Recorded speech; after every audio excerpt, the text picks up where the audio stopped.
Hey guys, this is the Overleveled podcast, episode 13 or 12.5. We do not know as of now. We'll probably know as soon as we're finished because we don't know when this podcast will end because sometimes we tend to talk a lot about a certain topic that gets us excited and that'll lengthen the podcast. But we have a couple topics and we're going to have a couple gaming topics. Only one movie topic, which is Black Panther trailer. But right now, we're going to be talking about the biggest gaming news for this week and for a while. And this, kind of breaks my heart because I'm a big fan of their work. And this is Visceral Game Studios. And EA has announced that the Amy Hennig directed Visceral Game Star Wars title will be refocused and developed by other EA studios while Visceral Games closes down. Executive Vice President of EA Patrick Sutherland announced in an EA blog post that Visceral's linear story-based action-adventure game will now be developed across EA's worldwide studios, with EA Vancouver leading production. And instead of making that linear story-based game, the title will be reshaped and, quote, to be a broader experience that allows for more variety and player agency, leaning into the capabilities of our Frostbite engine and reimagining central elements of the game to give players a Star Wars adventure of greater depth and breadth to explore. And then another quote, the games we want to play and spend time with, the experiences we want to have in those games, and the way we play, all those things are continually changing, Sutherland wrote, of the decision to pivot the game's design. As a result of these changes, the game's original planned fiscal year 2019 release is no more. And then they'll tell us a time frame in the future. And then IGN actually asked them about Amy Hennig's situation and standing with the project. And EA responded saying, it's in discussions with Amy about her next move. And as for how much of the already completed development will carry over, an EA spokesperson said, and quote, we will be continuing to use a great deal of the work that has been done to date. The assets of the game that has already been built will be the foundation of this new game. And, despite, it's being moved away from the story-based linear game, Sutherland, then says, we will maintain the stunning visuals, authenticity in the Star Wars universe, and focus on bringing a Star Wars story to life. And that is it. And this makes me, pissed off, sad, and angry because Visceral Games doesn't deserve the treatment that they have gotten from EA, and this is one of the reasons why no one should work at EA. In terms of if a up and coming studio gets an offer from EA, they should just say no, because they're going to suck the life out of you, put you in their other different studios, and close down your own studio. And this has happened with the original Battlefront team. I think it was Pandemic. They were closed down, and other studios were closed down as well. Like BioWare Montreal was closed down, and they shifted their employees to different other EA-led development teams. And they made the Dead Space trilogy, and Dead Space 1 and 2 are one of my favorite horror games of all time. And EA interfered with Dead Space 3 by, trying to place that co-op experience, which was not needed, and microtransactions in that game. And that was the beginning of microtransactions. And now, as a result, that now we get a Star Wars game that isn't linear, and Amy Hennig, who went from Naughty Dog to, Visceral's, being the creative development, creative director for the game, she doesn't even know if she has a job, to be honest, with EA, in charge and changing everything up. And this, to me, I really hope she gets to keep her job. But this game isn't what Amy Hennig signed up for.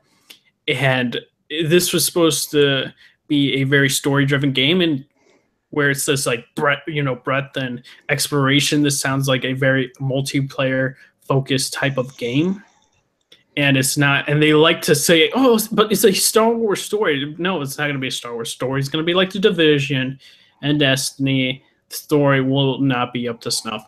And this to me is getting to this point where just doesn't give a shit about the quality of their games. They're like, oh, let's just bleed out our development teams to get the most out of them. And this is a sad day. And I won't get a Dead Space 4. The series will not get a conclusion. And this is very unfortunate. And this hits home to a lot of people because Visceral Games have made their favorite horror franchise. And yeah, EA, go die. Those are my thoughts. Inspector, what do you think? Like I've never played a Visceral game, but it sucks that EA had to close them down like that. Like have faith in your developers, EA, and don't just shut them down because they're like in the middle of developing a game. So like that game is probably like vaporware right now. Like you don't know what's gonna happen to it. Like, and as you said, like the release date is like not the release date is up in the air. So, and as you said with Amy Hemming, like it sucks that she goes from Naughty Dog to Visceral, and then Visceral gets closed down. So like, where does she go from now? Go to now? Like, yeah, that's what sucks about EA. So, yeah, they just exploit their developers and buy their IPs and keep those IPs. Yeah. And and ruin said games by inserting their own ideas into those games, which is one of the reasons why Dead Space 3 wasn't as good as the original 2. They didn't want co-op. They didn't want microtransactions in the game. And it just ruined their vision for the third game. Yeah. So, what about you, Marvel DC fan? What do you think about the news? Well, to be honest, I didn't get the whole details. Like I wasn't aware about it, but I did see that EA closed down the studio, and at first, like I wasn't familiar until I saw, their website, and then I remembered, oh yeah, they made the Dead Space games, which I've actually played, and it just pains me to see any developer get shut down by a company like EA or Activision. And my first thought about it actually was, really, are we pulling an Activision where after a game is released, literally they make a whole bunch of money and then they get shut down? Like, that's just sad. But I mean, I'm not sure what's going to happen with the Star Wars game. I mean, it could turn out fine. It could turn out really bad. We'll just have to see what happens. True. What about you, Taladia? For me, I think it sucks that Visual Visual Studios, I should say, is shut down. They did make some great games like Dead Space and whatever happens to future plans for Dead Space, I'm sure that it'll be in good hands with some other company. But it won't be the same though. That's the one thing that a lot of people will be pissed off about. It won't be the same,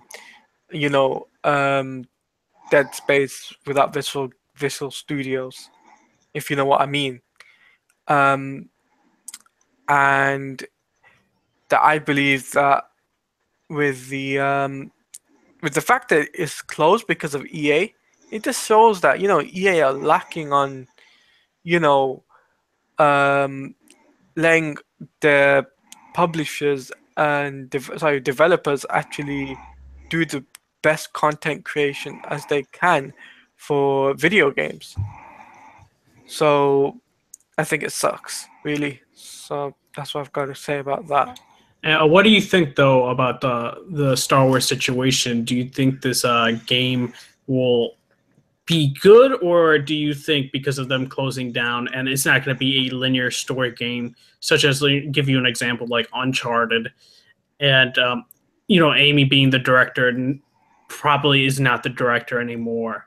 What is your stance on that? I think they'll finish it, but it won't be the same as the original plans. Mm-hmm.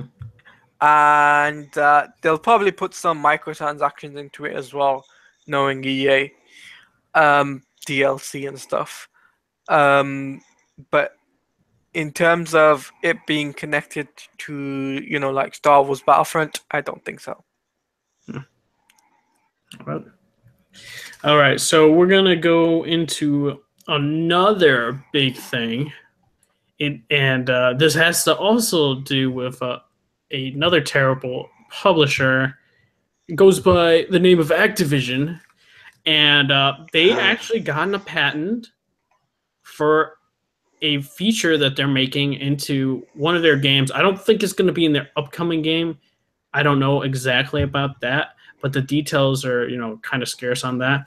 But the details do say that they're trying to implement a feature where basically if you're real like you have somebody against you that's playing like in a sniper class and they're like killing you all the time, then it would prompt up saying, do you want to buy, this type of gun to, outsnipe them or outgun them? Of course, not in-game currency, but actual money. And it's going to be suggestive. So that to me is going to be crazy in terms if, Activision is successful with this and patent, granted, it's their patent and people can't copy it, people can change it up. Do we see that this will be implemented in future multiplayer games? And is this really what gaming has come to for multiplayer games? That we're not going to try and use our best abilities to outmaneuver somebody, but try to get a leg up by actually paying for, a certain trade gun. It, to me, is very absurd. And of course, Activision's money. Like I don't understand. They're rich. They're making so much money right now, and they already have microtransactions for loot crates. But now they're gonna have the additional feature like that. And of course, kids are gonna be like, "Hey, mom, I want to get this. It's gonna make me better. It's gonna make me have a fun time, and it's gonna just kids are gonna eat it up, and parents are gonna have to pay the price, and it's gonna, and then other like mature gamers are gonna pay the price because they don't want to play like this. It's getting ridiculous to the point that we're now gonna have suggestive features to a multiplayer game when playing it. And granted, I don't play Call of Duty games, but whoever are hardcore gamers, they need to have, let their voice be heard about this.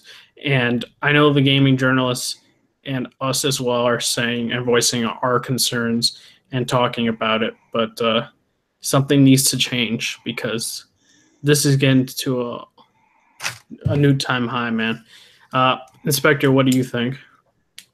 I'm really not surprised because this is Activision. So, like, the way Call of Duty has been going the past, I don't know, like 4 years, is just pretty much a natural progression for Activision. And I just feel like, I know people have been bashing Activision, whether it's for like matchmaking and whatever, and it's like, it's all warranted. So I think this is just more fuel to the fire. And to be honest, after World War II, like, I don't know where Call of Duty is going to go. And I don't know, like, how many, I think, because sales have been dropping for Call of Duty, like, ever since, I want to say Black Ops 2. But, yeah, I think people are just, I don't think people are surprised. But, yeah. That's all I have to say. It's not surprising coming from Activision. A question for you though: do you think game? Granted, it's a patent and stuff like that, but do you think other, like, let's say EA tries to implement a similar feature? Granted, they can't copy it because it is a patent. Yeah. Do you think they're going to try to do something similar to that effect? Most games have been doing this, whether they're multiplayer or otherwise. Like Ubisoft has been doing this with Assassin's Creed, where you just buy the best weapons. Like you don't have to grind; you could just buy the best weapons. Same thing with EA with Battlefront now. Like they're like it's not to the same degree as what Activision is doing, but like it's kind of the same thing. If you get what I mean. Yeah, I got you. What about you, Marvel DC fan? What do you think?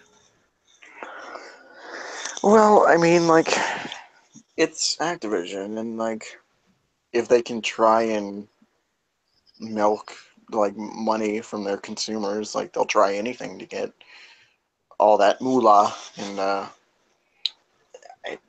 it's just like I'm trying to wrap that idea around in my head. Like, say you're in the middle of a match, right, and then out of nowhere some prompt comes up that like, oh, some gun is available, and like you buy it for real cash.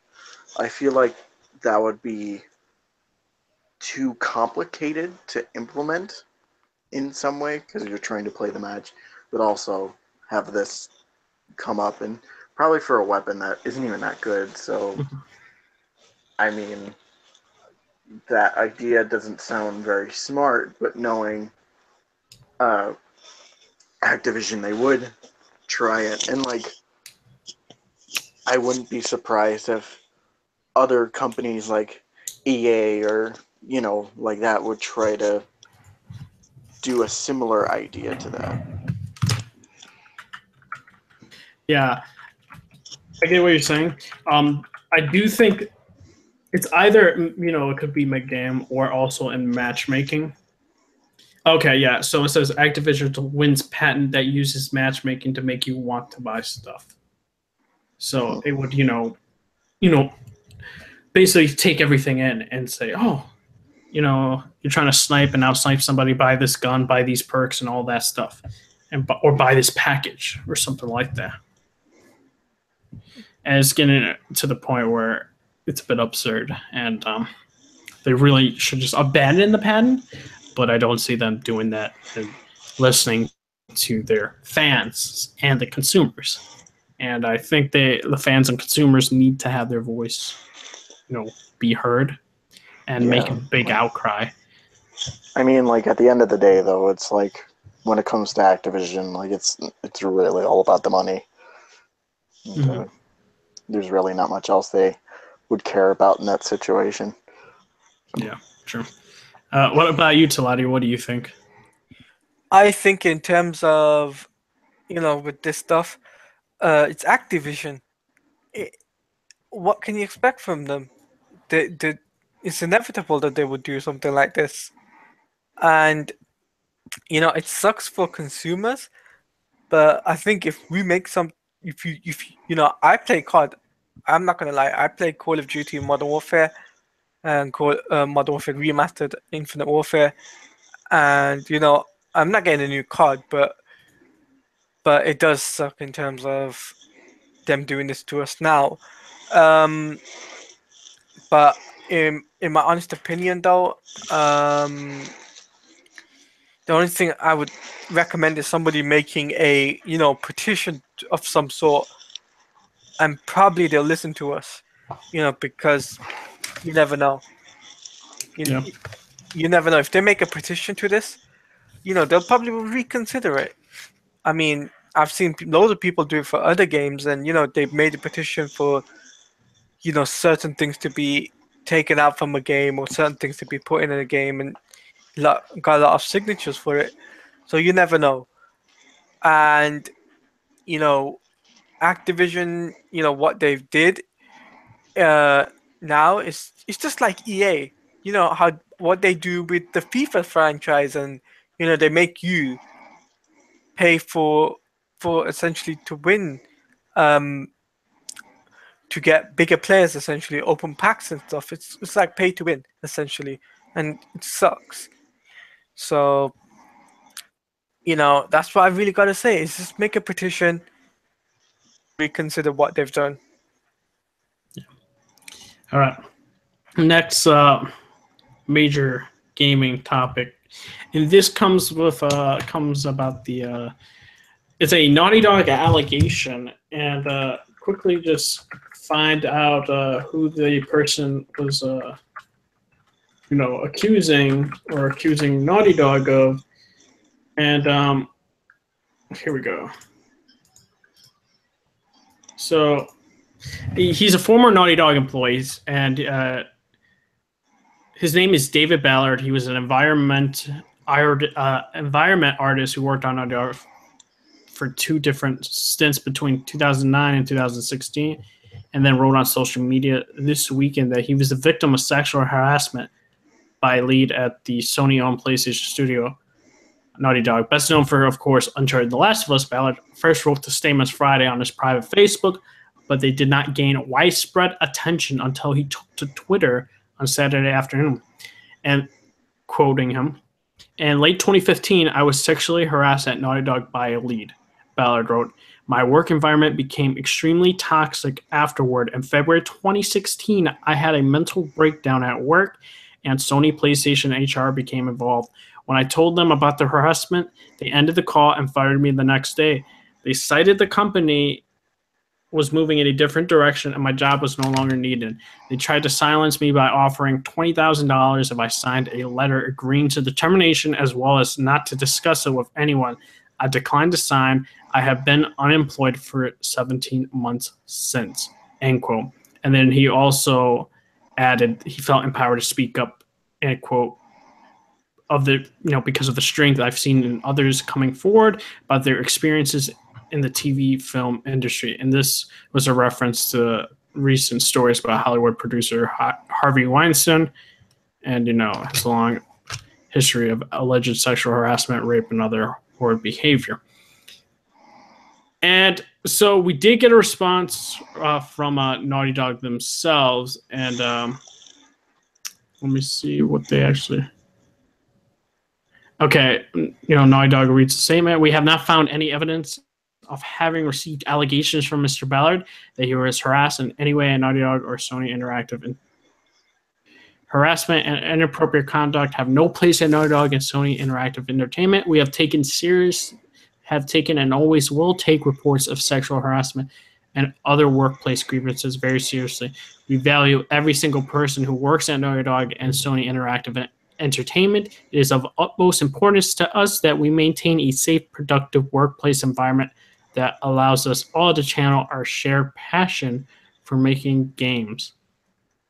So, to me, this is a lot of hearsay, and we don't really know. So, when you basically accuse somebody of, let's say, these types of allegations, the person accusing has to provide said evidence of what they're saying, because this person should be naming names and of the conversations actually being had. And right now, we don't actually know any of it, but from right now in this perspective, why do you wait so long? Granted, he could have said, "Oh, well, because these people were outspoken and that just inspired me to do so." And we don't even know the definition of sexual harassment. Was this words? Was it actual physical harassment? We don't actually get a good picture from these tweets about his accusations. And if it actually did happen, that's wrong in so many different ways. But right now, he waited so long to say something, and saying he's unemployed for that amount, I'm pretty sure he could have got a job anywhere from working at Naughty Dog, and this just seems very weirdly timed, to say the least. And from there, it's like I see some people saying they're gonna boycott The Last of Us 2, and I'm just like, you're gonna boycott because you have no evidence? It just doesn't make any sense to me. And until we get any other information, that's what I have to say. It's the person has to bring evidence, because if I say, you know, inspector just, I don't know, beat me up in the parking lot, and I have no evidence to prove that, then it's not going to stick. It's just hearsay. That's all I can say about that. I know it was a terrible, analogy, but you get the point. Okay, what do you think, Inspector? Yeah, as you say, it's just hearsay. I don't know why he like waited this long. I guess just to ape off of the Harvey Weinstein stuff, because that's what a lot of people are doing now. But as you said, like the way he said harassment, it was like really broad. Like as you said, like we don't know if it was physical or verbal or emotional or whatever. And like he said, he had a mental breakdown. Mm-hmm. But like, but as you said, like if this did happen, it's terrible. But like, I think people just always jump to conclusions, and especially with this whole like big story about sexual harassment in the entertainment industry, people are just gonna go right to blaming everyone. So I'm not gonna assign any blame. I'm just gonna say, like, yeah, I'm just gonna say what you said, and there's no reason to boycott Last of Us 2 because of this. Exactly. What about you, Marvel DC fan? What do you think? I just thinking about it. Like, it's such a weird time that he would just come out with it now. Like, especially right after with the whole Weinstein incident and all these other things happening. Like Weinstein and Andy Signore, if you guys have heard of that. But I mean, I'm interested to see like if any more information will come out of this. But I'm at a point where I want to feel bad for this guy, but also at the same time, like, there's barely nothing to go on. So, like, what gives me a reason to believe it? Exactly. And then I don't know. I feel like you got the people trying to boycott, saying that they're not going to play The Last of Us 2. Just I feel like you're believing somebody you don't know, and just because somebody says something, you can't just take it at face value. It's over the internet, so you don't really know. You don't get the whole story, and you're trying to be this white knight, this chivalrous person, but like you don't even know it. So I don't understand why we're having those type of people come out and say that stuff. It just boggles my mind. Maybe it's just to also gain attention for themselves as well, in a way. But what do you think, Taladia? I think I agree with you what you said. It's just he's looking for attention, and the best way to make attention is to make some noise. And there's no need for this, to be honest with you, it's a publicity. I don't think it's a publicity stunt, but it's more along the lines of the employee saying, "Fuck you." Oh, sorry for the language, but it's like it's a straightforward "f you" to the thing. You've messed up my life. I don't have a job anymore, and I'm gonna boycott a game. And no matter what I do, I will do at anything to get the consumers on my side. And even though the consumers are eating it up, they don't know the full story, if you know what I mean, from both sides of both ends of the spectrum. So from the the developers, and from the employee themselves. So, if I was if I was, look at it like this, just there's no need for it. I was like, if I was him, I would just keep my mouth shut. Take the 20K. I don't care. Just keep your mouth. Wouldn't you take that 20K if I was him? Uh, uh, hmm. If Sony offered you 20K, would you take it? Yes or no? To keep your mouth shut. It's see that depend, like if it's actual like sexual like actually legit sexual harassment, like physical, I would say no. No, but if just making up some bullshit story. Oh, I mean, I don't.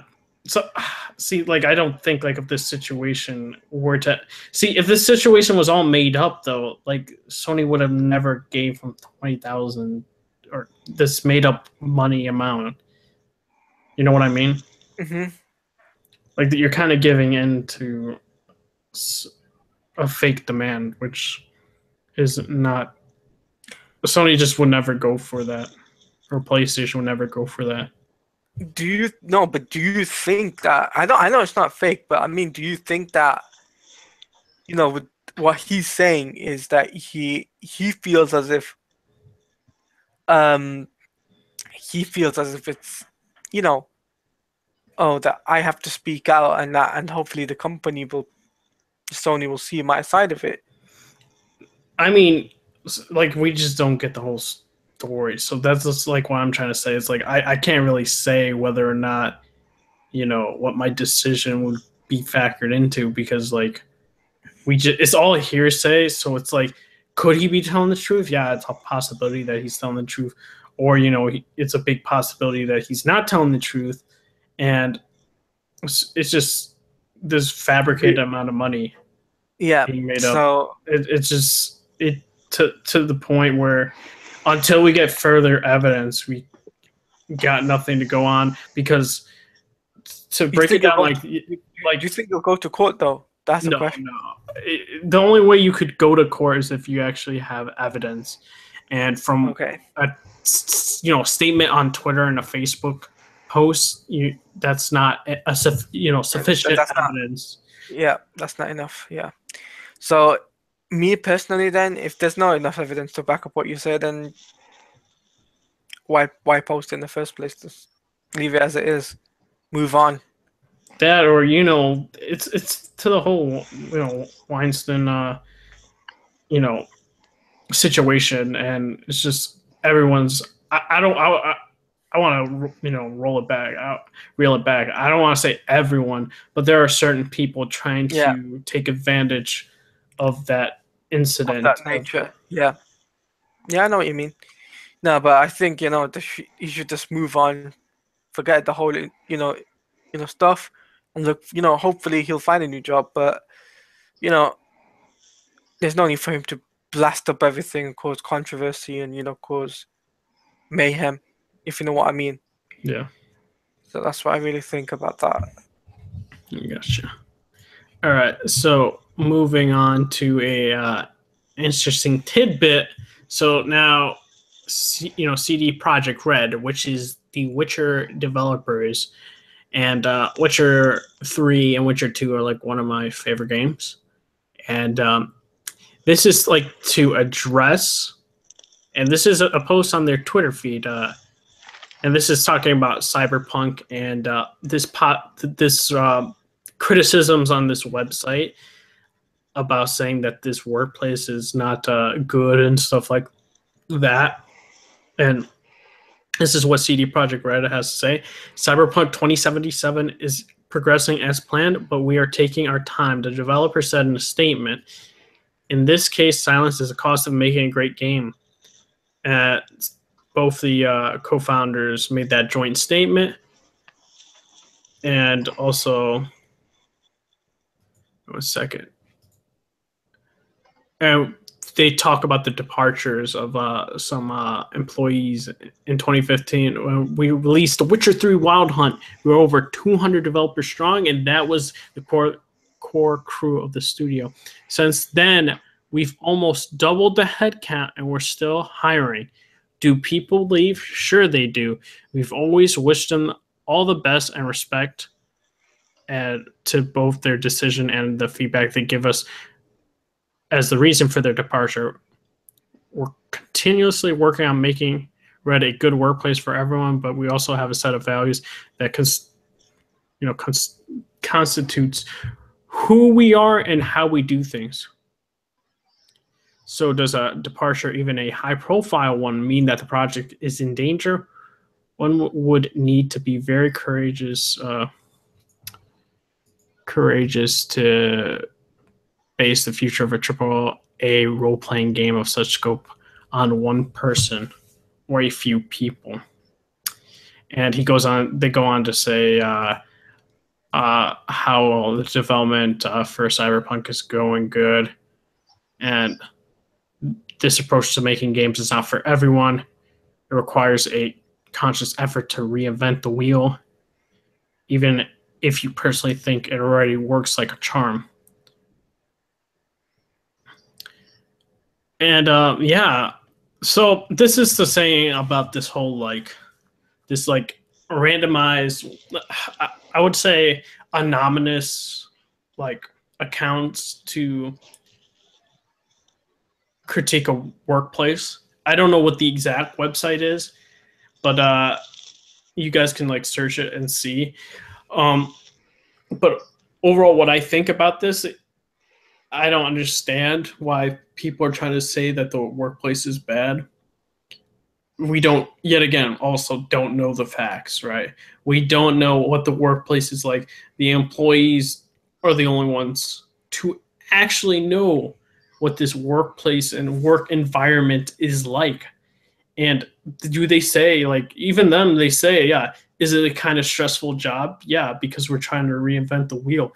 But to the point of saying it's a bad work environment, we disagree with that because it's not. We're not doing these crazy hours and stuff like that. And this to me is just showing these are people that really are behind their development team, are behind making great games for people and being pro consumers. And I don't understand why we're getting to this point where we're trying to accuse of every developer of bad situations. And I don't know if it's just because people want to be white knights. And I keep saying this, it's getting to this point where everyone's trying to be this hero and just not going by actual facts. They just say, let's crucify this developer or these people because we don't know the facts. We don't know what actually goes behind the scenes. We're just going to take the words of a random person that we don't actually know, that we don't really get the whole grasp of the situation.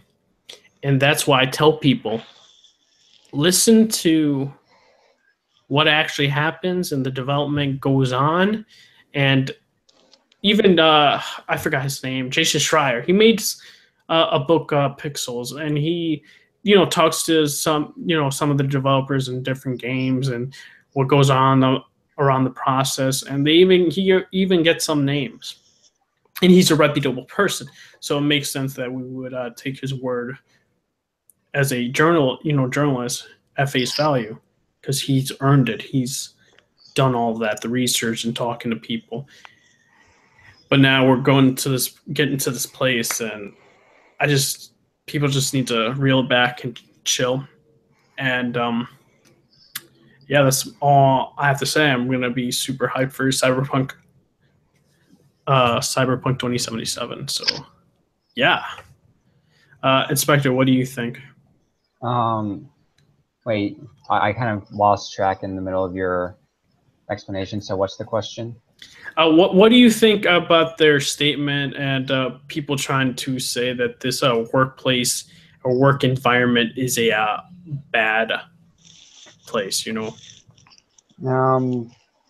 doesn't sound like a bad place. It seems like just a regular studio.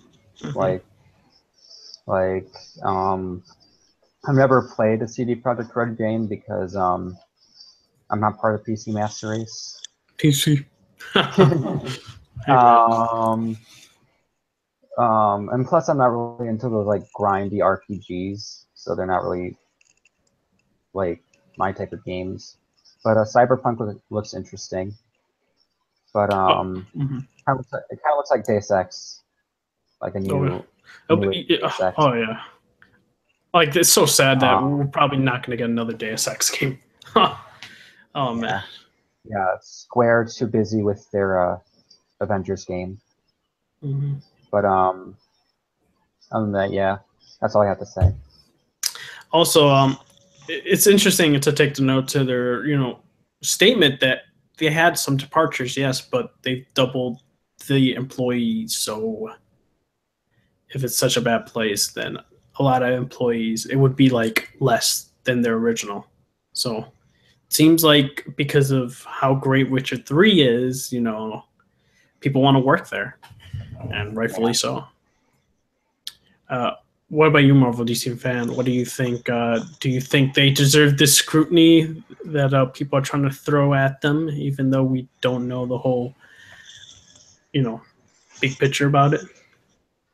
I think I'm kind of in the same kind of ballpark I was with the last topic, where I need to see more information about it to get a full grasp on everything. Exactly. Okay, what about you, Taladia? I think me personally, I'm not too sure, but I would agree with what Inspector would say. What he said about this stuff. I mean, there's not really much I can go on.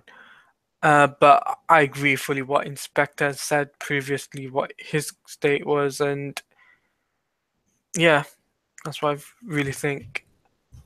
All right, so we're gonna quickly do a transitional topic. It's more of an opinion piece topic, and this is because it's the anniversary for the Batman Arkham City. Oh god. Okay, and we're gonna do our favorite part of the game, or favorite scene of the game, and explaining why. And I'll go first because I'm the one talking about it. So I would say what I really liked about the game was just, and I'll go more into depth for the explanation, was the actual end scene of the game and how impactful and powerful it was to show like Batman's side. Like, he's the type of hero that isn't like, I don't know how to describe it. He's not the type of hero that would say, you're filth. I'm not gonna, treat you as a human being, even though you're a fucking psychopath and you deserve your body to be burned and like desecrated and all this shit, killing innocent people. Yeah. And paralyzing people. And it just was very powerful because it's this type of relationship, this yin and yang relationship that you see, and you see even Gordon saying, calling out to Batman, and he's just zoning everything out because this death affects him on a very fundamental level and at his core. Like, even like he doesn't want to admit, like, the Joker has this effect on him, like this twist. They have this twisted relationship that, that granted Joker tries to always, provoke Batman into killing and also trying to make him laugh. It's to this point where like they both need each other in this just twisted way. And I love the foreshadowing that we get in the beginning of the game with the portrait of I think it's King and Naval, I believe. Yep. Of Yeah. that, one's carrying the other one out. And like, if you just don't know, it's just really good foreshadowing. And even also foreshadowing was in the you wait in the clock tower for a while before it blows up, and it even kind of like hints at the ending of the game. And I really like that type of writing, and it's just a very good creative decision to do so. And that's what makes for me Arkham City a really great game. that like even though Joker overshadows the villain, like it's to this point where it actually affects the storyline and it actually affects Batman in terms of character development, in terms of the actual like affects us as the gamers, the viewers, seeing this scene play out because like we've been with these actors and these characters for a long time with like the animated series growing up and seeing that come to life and seeing this culmination of everything just hits us on this very emotional note and even to our own cores. And that's what I really like about that scene and why it's my favorite part. It's just a really well acted and well directed scene, and the score was very perfect the way it was played. Yep. So yeah, that's my thoughts there. What about you, Inspector? I got two because the first one is kind of I don't want to say cop out, but it's an easy one. So when I first played Arkham City, when it first came out in 2011, at the end of the game, you get to choose whether you leave Arkham City with the loot or you go save Batman. And the first time I played, I chose I'm going to leave Arkham City with the loot. So you get the alternate ending during the credits. And I'm like, no, go back. I didn't know that was going to end the game. Like, I seriously didn't know that was going to end the game. I thought, like, Selina, he's like, he's Batman, he'll get out of it. It's like, nope. Joker takes over Gotham City. Like, oh. I killed Batman. Yeah. And then it rewinds and then you get to choose the right decision. Yeah. I love that. I love how they put that little thing in there. Because you didn't expect it. So and also like I don't want to pick the last scene because you already did that. So I'll pick the Clayface twist because that was really, even though like they foreshadowed it a lot, like when you're first in the not the clock, when you're first in the steel mill and you hear Harley talking to Joker, like I didn't hear that the first time she said, Mr. J, you look perfect. Oh, it's not really you, is it? And he's like, shut up, Harley. And also like people didn't notice, like I don't think people noticed this because like they didn't look for it, but like when you put on your detective vision when you're fighting Joker, he has no bones. And also when he says you fell for the old fake Joker gag, you know that was the real Joker in the chair. Yeah. And he was being attacked by the Clayface Joker. And I felt that was perfect, and how they set it up with Talia and how he captured Talia and all that stuff.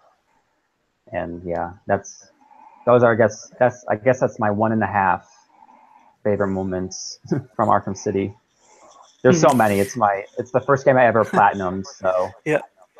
Dude, I platinumed both Asylum. Actually, I platinumed the whole trilogy.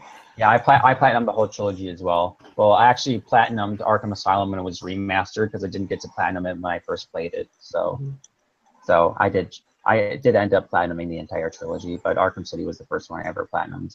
Yeah, exactly. I do want to give a quick honorable mention was the end credit. I wouldn't want to say scene, but Batman gets a phone call.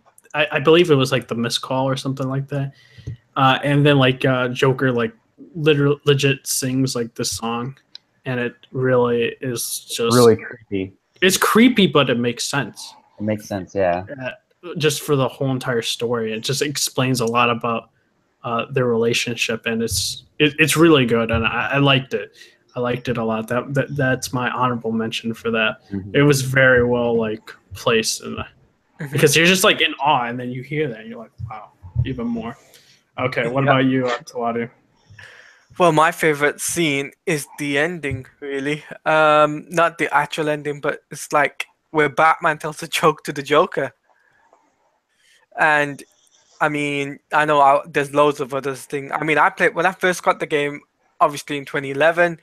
I played through it, and it was a really fun story. I mean, there was the Mr. Freeze boss battle, which was also cool. Yeah, it was But cool. it was cool. Yeah, there you go. I made a pun. Damn it, Schwarzenegger. Excuse me? Schwarzenegger, Arnold Schwarzenegger. Oh. Go on, Claudia. Would you? So, yeah. So, but here's what I think. I mean, my favorite moment though is, the joke between Batman and Joker. He says, "Oh, after everything you've done, after all the stuff you put me through, I would have saved you." And Joker replies, "Ha, that is a really good joke." And then he laughs to death. Mm-hmm. So, I mean, but I'd like to make one other honorable mention though, and my honorable mention would be the Martha and what's his name? The Crime Alley scene, or no? No, not Crime Alley. No, Are you talking about the Wonderland? when you're in Wonder City Yeah. and Yeah. the doors open and Batman's down. I did like that one too. That is my honorable mention because Martha is like, Bruce, why did you say that name? Damn it, you beat me to it. I knew you were gonna pull that on. I knew you were gonna pull that on me. God damn it. I knew you were gonna pull that on me. Yeah, but I mean, really speaking though, I mean, the honorable mention would be the Martha and Thomas Wayne scene. It was really cool and unique. That's my honorable mention. So, Marvel DC fan, I'll pass it over to you. And what is your favorite moment in Batman Arkham City? I'm actually going to go a little bit off the grain. It's a very small scene around it's around the middle of the game, and it's the first time you meet Robin. And after, the ninjas are gone and, you tell Robin the whole situation of what's going on. And then he's talking to him how his blood's infected, and you see Robin kind of in this panic and if your secret goes out, then what's gonna happen? What are we gonna do? And then Batman grabs him by the shoulders and kind of in a calm, he's not even in his usual rough, Batman kind of tone. He's kind of more genuine. He tells Robin, he's like, "Trust me, I'll find a way." And I think that, it's a scene that's so small, but you don't really think about it. Yeah, I got you. I do like the I want to expand upon that scene, the way he is, kind of fatherly to him, but also when he tries, and this is just good acting in a way for both Kevin Conroy and Troy Baker, and I was surprised that Troy Baker was Tim Drake, and then later on in the series he's also Jason Todd, which is a bit insane in a way. That is so confusing.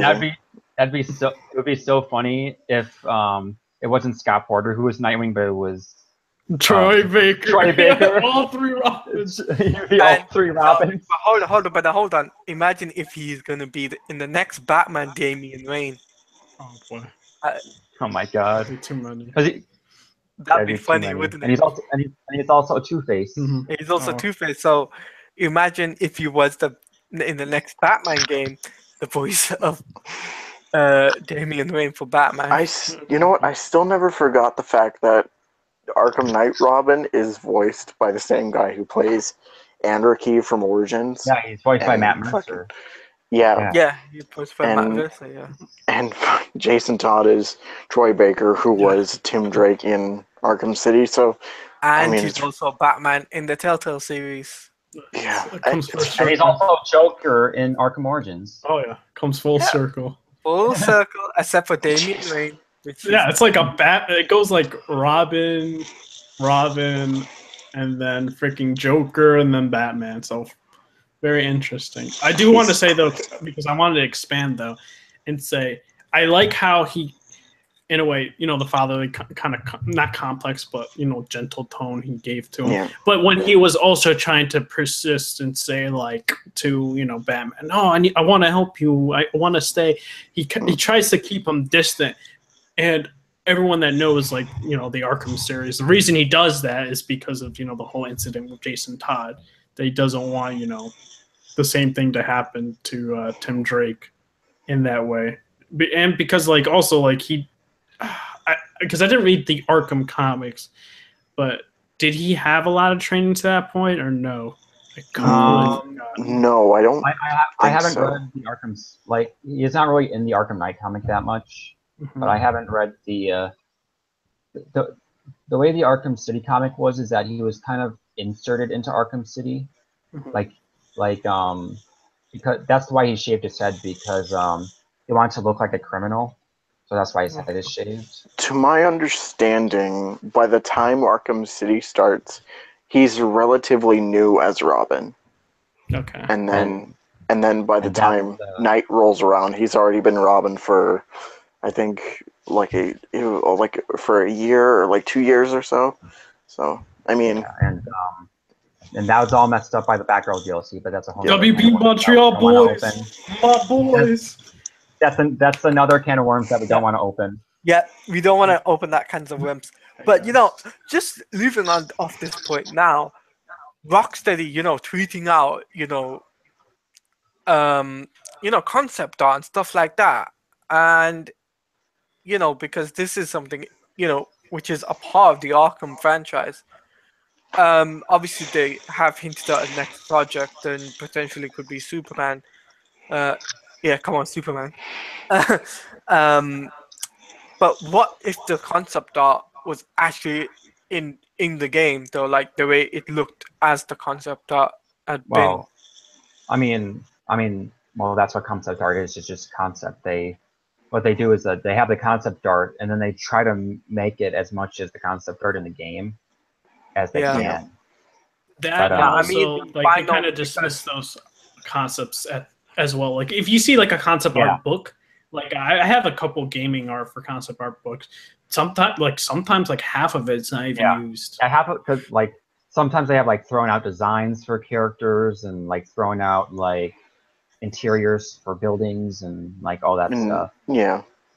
But I mean, Um, it's like, for me though, it's like I mean, the inside the GCPD building concept art, that looked amazing.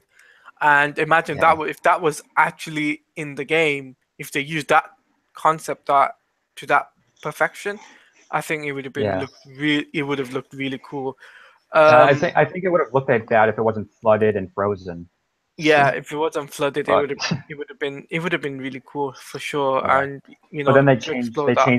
changed that in Night because they changed like the entire building. 'Cause Yeah, they had, I like, think they had, wasn't it didn't they say that they moved it to a new location? yeah, because Because- because the original GCPD building was like on the other side of town. Right. I think at least it was it like was that. the old GCPD building was in Arkham City. Yeah. And- And Yeah, and the one in Arkham Knight is the new building, I presume. yeah.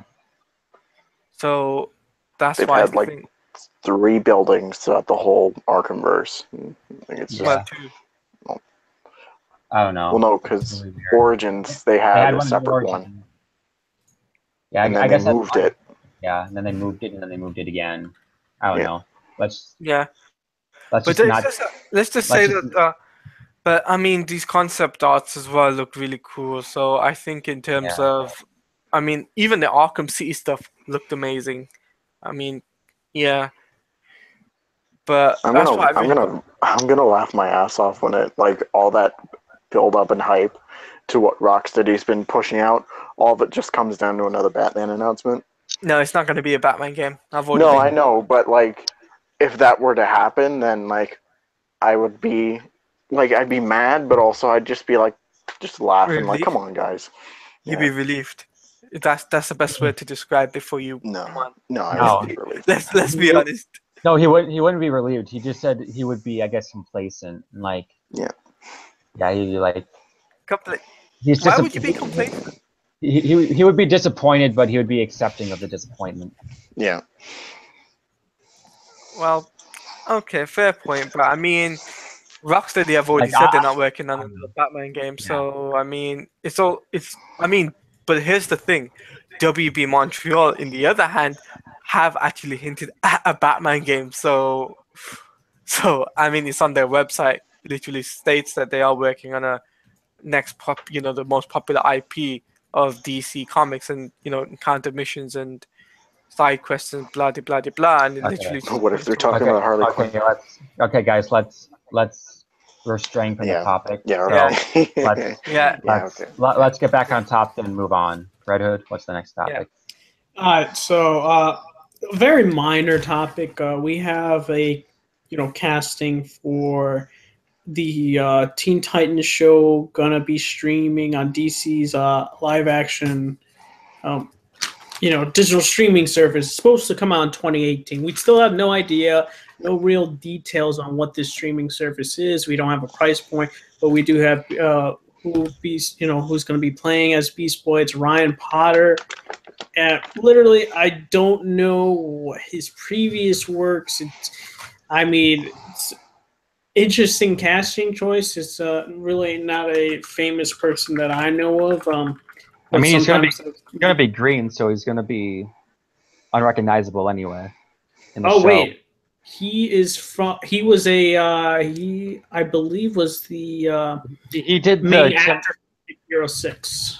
Yeah, he did. He also did the Tim Drake audition tape.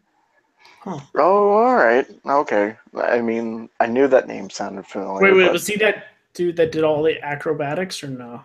Yeah, he was trying to be Tim Drake, but he was being more like Dick Grayson. Oh, okay, yeah, I remember him now. It was a very interesting video. Get your facts straight, guy. I didn't watch it. So He's going in. He was like, ha ha ha. I was like, oh, this man got some skills. Yeah. So what to actually think about the casting choice? Like personally, I've watched Big Hero 6. The part he played as for the main character. Like I enjoyed it. I don't know how it's going to be with him as Beast Boy. It's going to be very interesting to see his interpretation of it because there's not many projects he's worked on besides like the Big Hero 6 projects, and that's about it. Yeah, that's really my thoughts on it. I have nothing really negative to say on it. It's just I'm gonna do the wait and see approach to see it, and yeah. What about you, Inspector?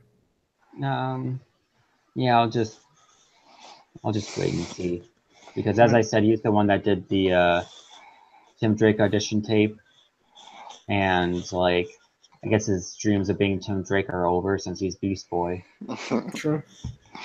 And as I said, like the casting doesn't really matter since he's going to be done up in makeup, so or he's going to be CGI'd, so it doesn't really matter what he.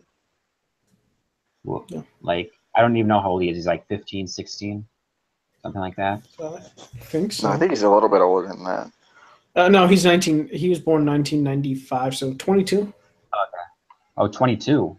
22. Oh, he looks way younger. Hey, you know about those Hollywood stars, man? They never age. Look at Patrick Stewart. No. He's not 22. He was born in 1995. He'll be 21. No, it's his birthday was September 12th. Oh, then he's 22. He would have just turned 22 now. Then yeah. Yeah. So yeah.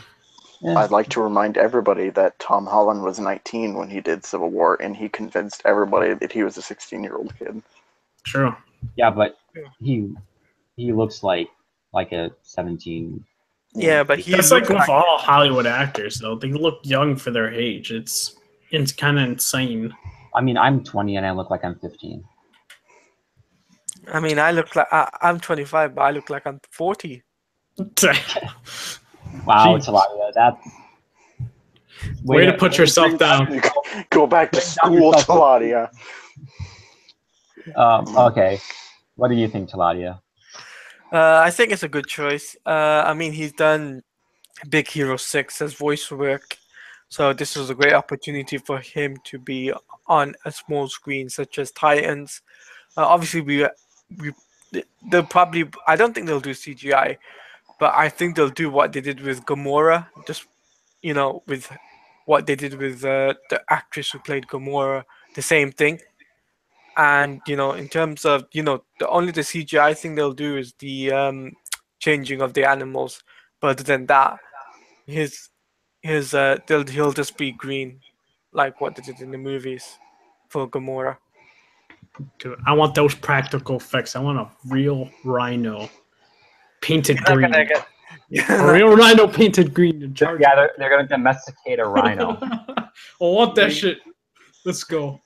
People Ride a making rhino her. in battle. Hold on. Before I just pass it on to talk about the thing, you know, I think a very good friend of mine would actually be he is actually pleased about this, and I think we all know who we're talking about. Yeah. Do you guys know who I'm talking about? Yeah, go, Marvel DC fan. No. What do you think? No, He's- I'm moving over to Marvel DC fan. He's called the Beamer, aka Uncaged Games. Yeah.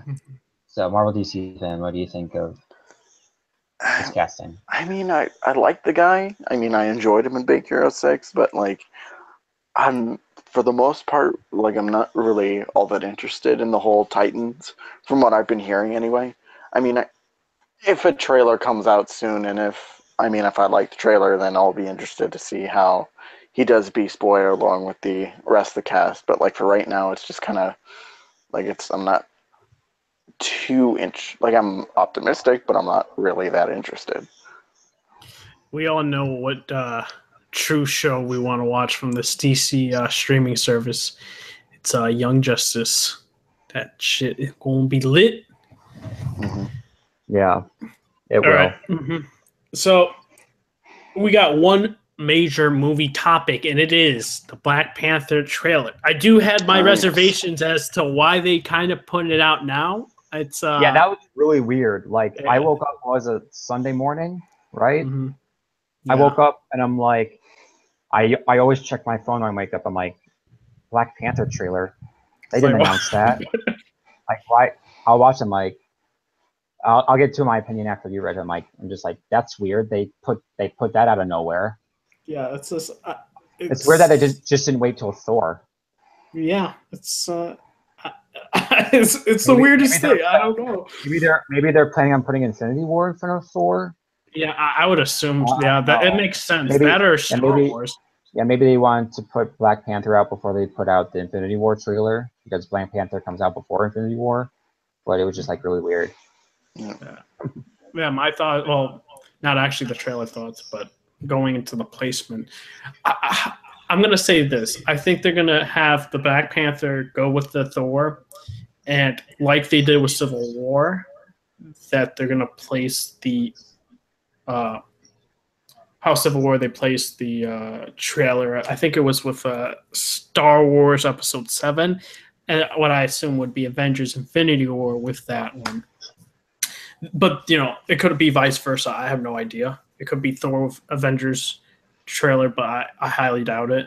I think it's gonna just go with Star Wars Episode 8. Just makes most sense because Infinity War comes out the same month as Civil War did. It just makes sense in that time frame. But overall, I enjoyed the trailer a lot. I really am digging the vibe of it. It seems very, it just seems different. It has its own identity, and I really like that about it. And I love the actor playing Black Panther. I really loved him in Civil War, and I like him now. He's just a very talented actor.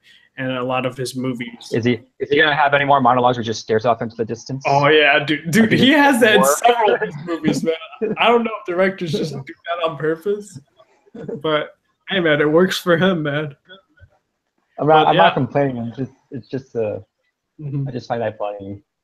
Same. He never looks at the person. He just like looks off into the distance. Exactly. I just find that funny. Yeah, and it's just the tone as well. It's different. It's not like Yeah. Guardians. It's not like Thor. It's its own thing, and that's what to me is like the most exciting about this new movie and this just it has an identity. It's so different than of other Marvel movies, and I just love it, and I can't wait. I think though that this should be the final trailer. Granted, it's not, but yeah, those are my thoughts. What about you, Inspector? I thought it was a really good trailer. It looked like the movie looks great. As you said, it has a different vibe.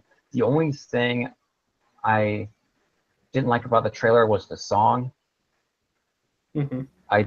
It kind of felt like Assassin's Creed. Like, I don't want to compare to the Assassin's Creed trailer, but like how the Assassin's Creed trailer had Kanye in it and didn't really fit.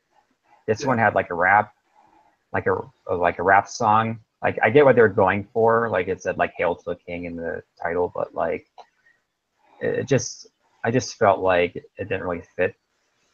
And It's more like a Luke Cage kind of thing. yeah. And I'm interested to see Michael B. Jordan, even though he looks like really over the top in terms of his like makeup and his costuming. But yeah, it looks interesting. I'm really excited for Black Panther. I thought the last trailer, the teaser trailer, was a bit better, but this trailer was still really good, and I still can't wait for. It's Valentine's Day weekend, right, or is it the weekend before Valentine's Day?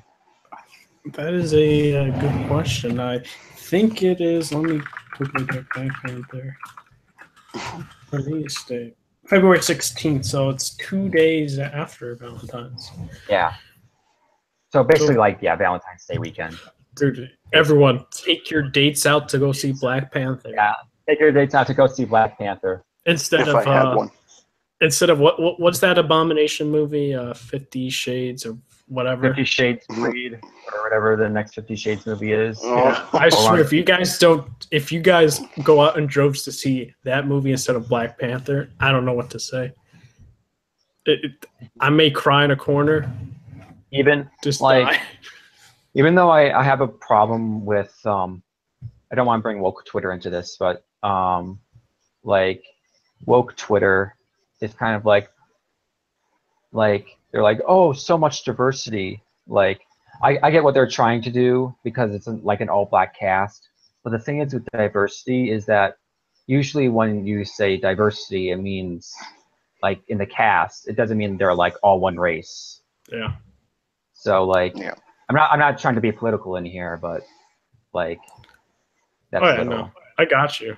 It makes sense for what you're saying. Yeah.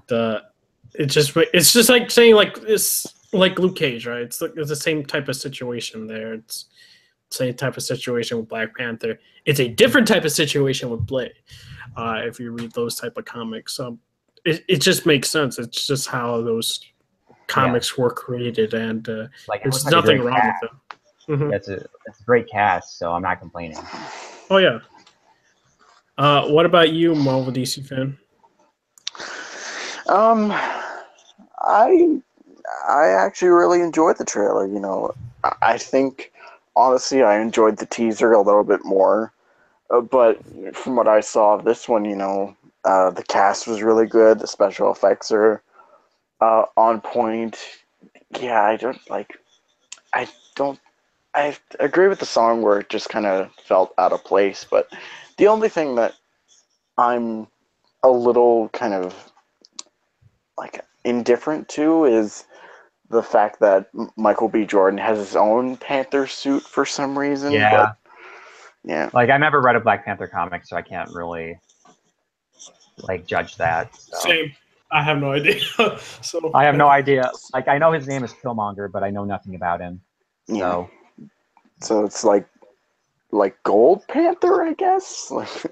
Who's gonna win, Gold Panther or Black Panther? It looked more like a lion than a panther. Yeah. But Sure. He, What about, he pulls a gold member. He's like, I love gold. oh gosh. No, but so, honestly, for the most part, the trailer was really good. oh yeah. yeah. Just a weird placement. Don't know why. Yeah, yeah. That's the only thing Yeah. that just kind of was like. "Eh?" It's like they could have showed it at Comic-Con. I don't know. Maybe they Maybe were behind surprised they that schedule. didn't. Hold on. I think it's, they were holding back just for the right Yeah. timing. It wasn't Because of Thor. Because of Thor. Because think about it, Thor had the final trailer as well. But couldn't have they showed it the week of Thor though? No. Yeah. Yeah, That's like true. It's just a weird time, especially like when Star Wars was like right before it. So very weird for Disney to release it like a couple days after. True. But my thoughts on the trailer though is simple. It's a good trailer. Obviously we need to see some more info on maybe the story, story trailer in trailer 2. But so far it looks amazing. Like we got to see two different, Black Panthers essentially, and they both look cool. And Wakanda looks amazing. So, I mean, overall, I would give the trailer 3.5 out of 5, in my opinion. The only thing that they really lacked on though was some hints towards Infinity War. Because I don't know if it takes place before or I'm not too sure how far before it would take. It takes place before Infinity War. Yeah, Takes before how far? because isn't it right after Civil War, right? Yeah, it- but we I don't know. I don't know how long after. Like Marvel, like you can commend Marvel on how like they keep their movies connected, but their timeline is completely messed up. Yeah, yeah. Thank you, Spider-Man: Homecoming. Yeah, even Kevin had to say like they're gonna explain everything on something about And- like the timeline. Yeah, we're gonna explain it. We're gonna explain it soon. Whatever, Yeah. whenever soon it is. We're gonna have this Kind of whole storyboard right here. You Yeah, see this? Look at all these dates. yeah, Or but it's revisit. like, it's like for me though, it's just like the trailer was good, but I mean the time, how far apart from it being Infinity War, I think it'll do well in when it comes out, obviously. But obviously we just need to wait until the second. Is it the second trailer or third trailer? Is it? Well, there's a teaser, and this was the first official trailer. Yeah, the first. So I'm gonna say they're gonna show one more trailer, and that's about They're it. gonna show one more trailer, probably in front of Star Wars, because that's this big movie. Yeah. I wouldn't say Star Wars. Like let's get into this and say like I don't. It doesn't make sense then because If not Star Wars, then like the only place they would put it is like January.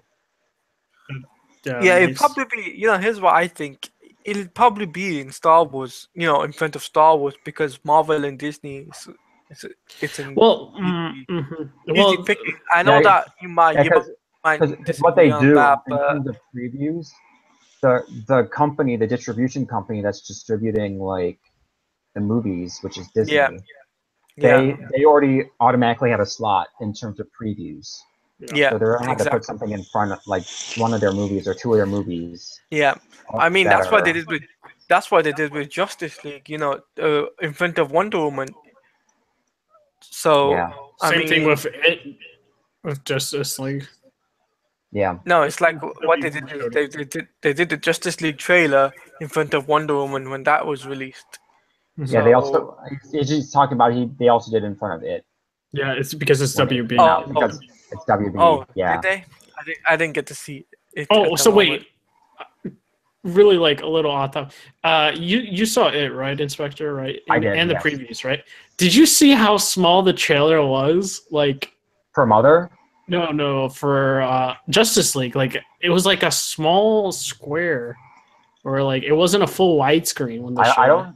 I don't think I had the Justice League trailer in front of it when I saw it. I did. It was so weird. I was like, wait a minute, why is it Maybe Why it is was like no. Maybe it was because in it was Europe- actually. I'm pretty sure it was meant for IMAX, the trailer, and they just made Yeah, it they just into a scrunched it smaller. down. Yeah, but going back to this trailer, I don't think the final trailer is going to release in December, because the reason why I say that is because no. if we I'm think, saying it's trailer 2. no, that's what I'm saying. Trailer 2, I don't think is going to be released there, because let's go back to and thinking of where Civil War and Avengers and all these movies that come out. They've always come out in May, and they've always showed the first official trailer for those big movies, those big team up movies in December. So Yeah. like, I totally see Avengers just like the way Civil War did with Star Wars Episode 7. I totally No. see. But Infinity War. Civil War's first trailer came out in November. Yeah, that's true. With Jimmy Kimmel, right? Yeah. See, that's what I'm saying. I Because don't think they're takes gonna. every trailer. That's true. Then it would be November or December, Infinity War. I just see Black Panther going in January for some reason. Or do you think the placement is Marvel is like, we know the Justice League trailer is coming out later today. Mm-hmm. Are we going to put our trailer in front of Justice League, get more people to watch it before the Justice League trailer comes out? I mean, but they did it with Thor though. They in Comic-Con though, so I don't know why. I know, but Comic-Con is different. Oh, yeah, that's true. Because this wasn't a New York Comic-Con trailer. Mm-hmm. The Justice League trailer wasn't either, like the most recent one that came out. The most recent one was just a regular trailer. Because the main difference with the Thor and the Justice League Comic-Con trailers is that the Thor Ragnarok Comic-Con trailer was just a regular trailer. Mm-hmm. The Justice League Comic-Con trailer was an extra long trailer for Comic-Con. That's true. I don't know. Maybe that's the case. Maybe they were just like, they released it back, or I have no idea. I don't know what Disney makes the big bucks, so they're geniuses when they do this stuff. So I have no idea. But like, when trying to finish this topic and say, after saying Black Panther may be December, or I think January, when do you think the trailer for Avengers shows up? Because it's getting to this time frame where November or December. I know there's been so much speculations. Like, first it was supposed to come out within Humans, and that didn't pan out. And then it was supposed to come out like 2 weeks ago. And then that didn't happen. So, I think they're going to put this Black Panther trailer in front of Thor. So I don't think it's going to be in front of Thor. Maybe Kimmel might get it again at the end of November. Son of a bitch. Or a bit like beginning of December, or somewhere in December, or maybe January. I don't know. It's weird how like Marvel puts out these trailers. Because Black Panther comes out in February, so it would make sense for the trailer to come out like a month and a half before the movie comes out. Yeah. And plus, that's when press screenings usually come out for Marvel movies, like a month and a half out. So. Yeah. And also, the rumors are going around that the Avengers trailer will show up at the ending of Thor or something like that. Those are some type of rumors. Kind of like what they did with Captain America First Avenger, where they put the trailer of Avengers at the end for the teaser. That could potentially be a thing. Also, completely, the question slipped my mind. Are we going to see Bucky or Winter Soldier in the movie? Possibly. Because he's in Wakanda. Mm-hmm. Yeah, so there's a possibility of that. Or is it going to be a post-credit scene of him waking up again? Because Martin Freeman is in Black Panther, and he was the one that brought Bucky to Wakanda. Mm-hmm. So, yeah, Everett Ross.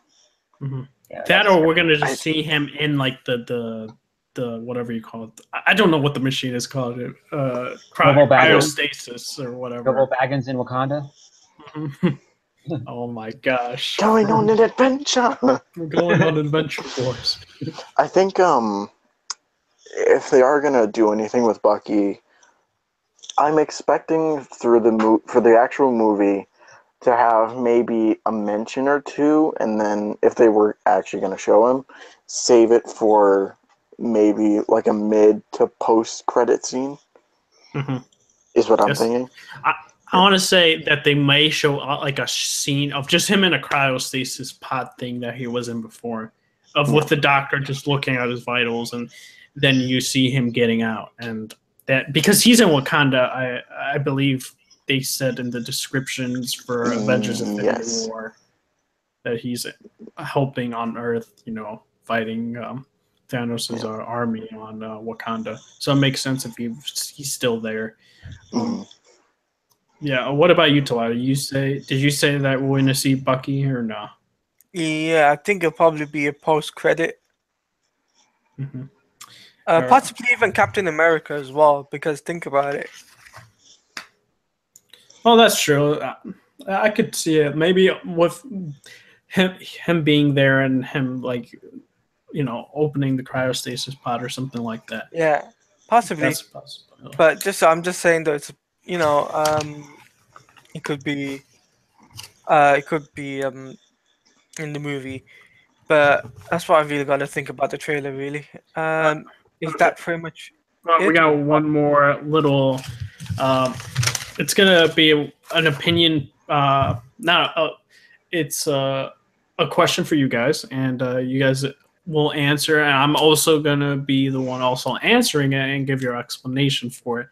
And it's gonna be like it may be different or it may be very similar for you guys, but it's what is like your favorite game series or game series? Yeah, and explain why. And I'm gonna go first and say my favorite game series of games would have to be Metal Gear Solid franchise. And why I say that is because of how much of an impact it had for me as a kid in terms of how the gameplay is very innovative and how the story is so intricate and so emotionally investing, and just the way you're invested to these characters. And it's just also helped me like get through a lot of like some bad things that has happened to me, and it's just very comforting when playing those games and those characters, and just how gameplay is. It's a stealth game, it's not for everybody, but it's it's so good playing that game, and I just really love it. And I can't now it's over because Hideo Kojima is in with Konami, and Konami's going to ruin my favorite franchise with Metal Gear Survive and with these pointless spin-off games, and probably ruining the canon like WB games is with the Arkham series. But yeah, it's one of my favorite game series, and I will continue replaying it. And I even play the PS1 game several times, like once a year, and it's through the PS3. And the soundtrack and the voice acting is just so good for a PS1 game. And Metal Gear Solid 3 tops that off with a very good story with great action and combat. And it's a even long game. So, yeah, what about you, Inspector? It's hard for me, but I'm gonna have to go with Uncharted. Just because like I love Drake as a character and I love his progression as a character.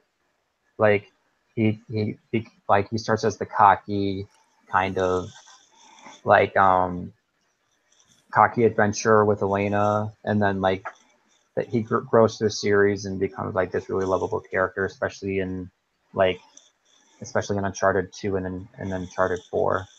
And I also love the supporting cast. I love Sully. Sully's amazing. I love the Indiana Jones feel of it, and like they just have like so many epic moments. Like Uncharted 2 just like starts off with a bang with the train.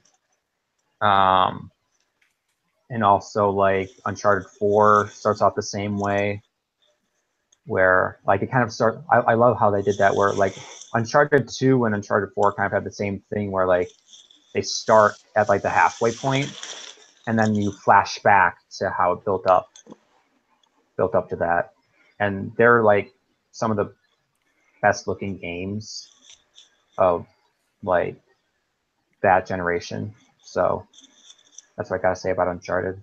Nice. Good choice. Good choice. Well, what about you, Mhm. Marvel DC fan?